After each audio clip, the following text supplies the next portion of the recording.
Hey guys, welcome back to my channel. I'm Preeti. This time I'm doing a full remodel of our master bedroom.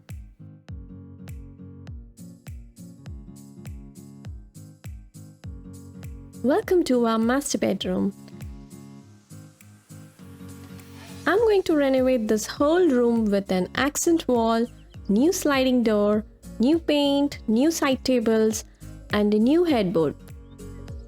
Almost everything except the bed is going to be new, and obviously I'm going to design and build everything myself. I'm going to break down the steps into a 3-part video, so consider subscribing to my channel if you haven't already.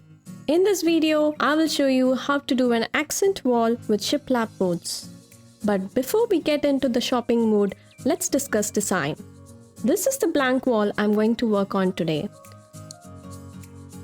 I drafted few designs and decided to go with this one. The center portion behind the bed will have a chevron pattern and verticals on either sides. To create this pattern, I decided to go with primed pine shiplap boards. It's a thin wood or MDF board that has two opposing rabbet joints that overlap with each other, giving the boards a tight seal. It creates a little shadow between the boards that looks really great. Traditionally, the boards are placed in a horizontal pattern, but you can get creative and place them in any way you like to make a statement wall. Okay, shopping time. Due to material shortage all over the country, we had to hunt for these boards. Finally found it in a store 35 miles away and loaded up our cart. Before heading to the store, I did a rough calculation on how much I needed, and we ended up getting 30 boards. By the way, these are 1x8 boards that are 8 feet long.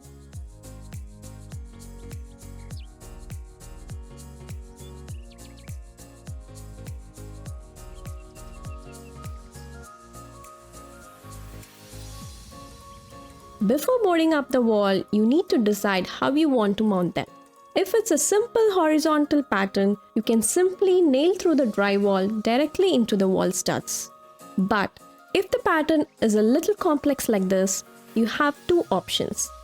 One is to use construction adhesive and directly stick it to the wall by temporarily securing it with nails.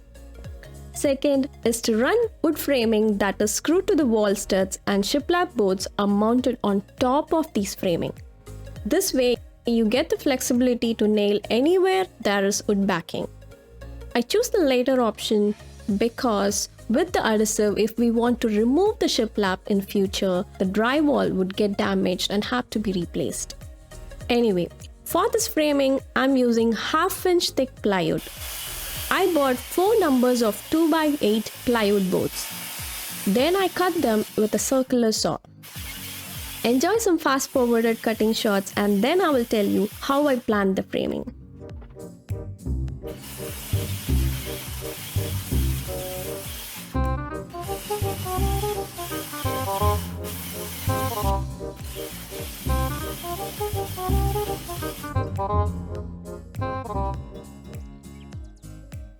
First, find the wall studs and mark them on the wall. Also mark center and width of the chevron pattern. I divided this 14 feet long wall in half. Then added top and bottom pieces. Next, place the vertical backing where the chevron pattern ends. Based on the wall studs, I widened my frame boards so that the shiplap board and the vertical boards will get enough support behind. Then added horizontal strips 1x1, securing with 2-inch screws wherever there is stud and 2-inch brad nail in other areas. Since I'm planning to have wall-mounted side tables and wall light, I made those boards much wider to give me the flexibility to mount and add good support. Also, wherever there is a wall socket or switch, remove the socket and trace it on the board and make a cutout for it before fixing. While doing this, Make sure to mark the stud positions and pattern edges over the framing too.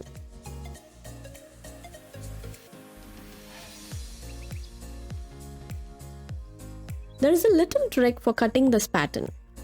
The longer boards of the chevron are the same size with 45-degree angle cuts on both sides, but they need to be cut as a mirror of each other. First, let's cut the one on the left.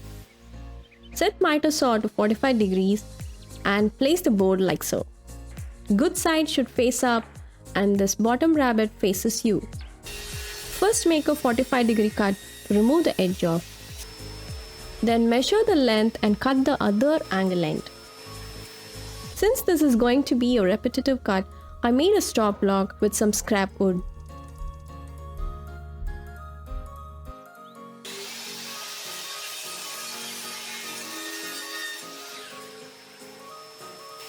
Next, let's cut the board on the right.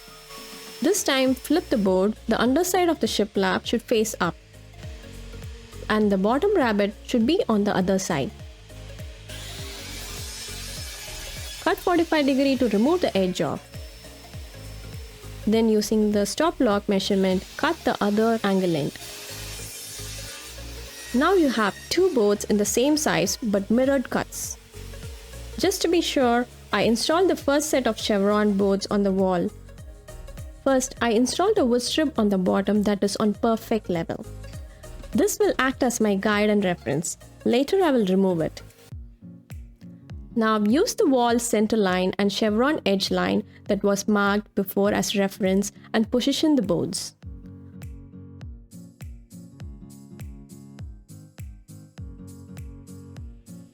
For this, you definitely need an extra pair of hands, if possible 2 more pairs. You'll see why. Also use the speed square to check the angles.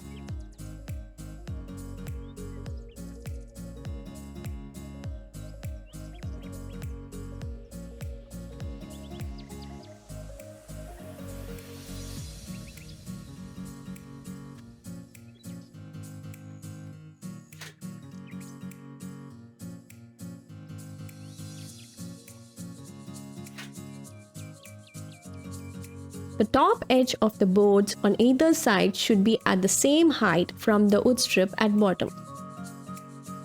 I only made this first cut to check if my sizing was right. Now based on this, I proceeded to cut the remaining boards. Actually, you can make this pattern by cutting wood or MDF strips on your own and fixing them on the wall with spacers to create the gap. It is cheaper than shiplap boards, but rabbet joints on the shiplap board provide even spacing, stay the same over time, and more importantly, they look much more professional. Next, before installing, paint the boards, particularly the groove areas. Once you fix on the wall, these grooves will be hard to paint, so painting beforehand makes the job a little easier. I tried out a few color samples on the wall before adding the wood frames, and we finalized on a shade called Nocturne Blue from Bear in matte finish. Both of us just loved this color while we did the sample. It looks like peacock blue with a green tint.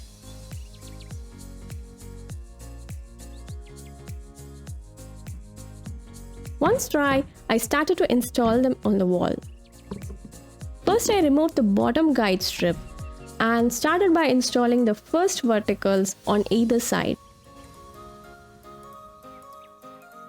Checking the level is very important here. Also, you definitely need someone to help you with this install.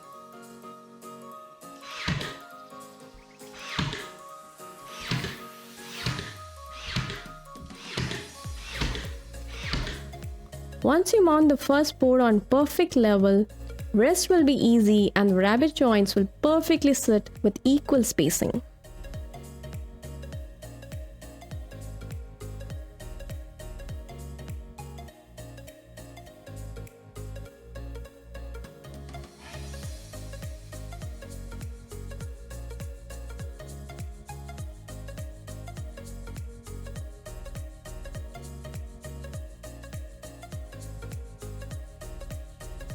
On the left side, we had a socket. So I measured, marked, and used a jigsaw to cut it out on the board.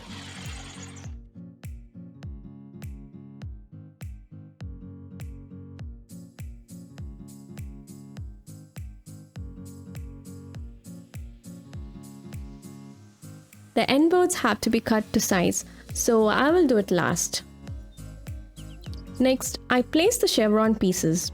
Just need to make sure everything is aligned and maintain equal gaps.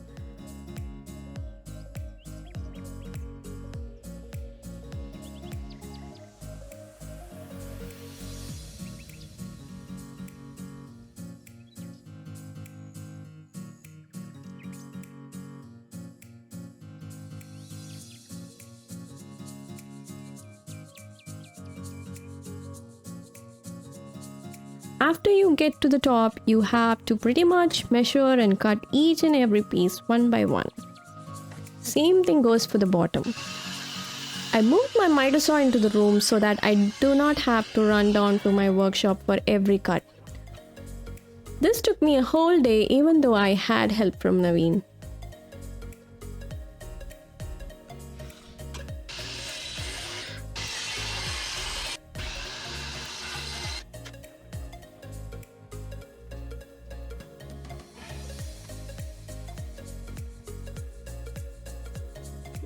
The bottom panel should be cut an inch short so that you will have clearance to slide the panel in. It's okay if the bottom is uneven. They will hide behind the base trim. Now that our pattern is done, time to patch up all the nail holes with spackling and paint the final coat.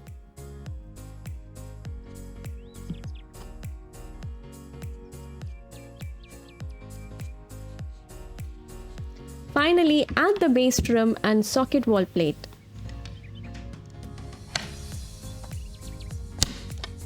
The accent wall is done. Now I have to paint the rest of the walls and trim. I'm using Whisper White from Behr for all the walls and Ultra Pure White for the baseboards and trims.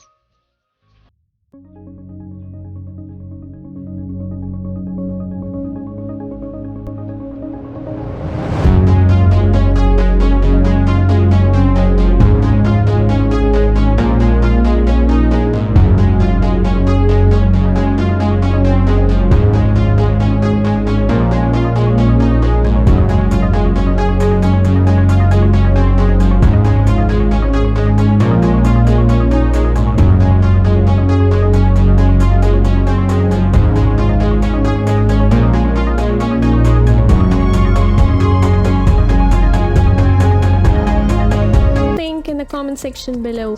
Also, like this video and subscribe to my channel if you haven't already. On my next video, I will be building a sliding barn door as a part 2 of this Master Bedroom Remodel series. So stay tuned. Tata bye bye, see you.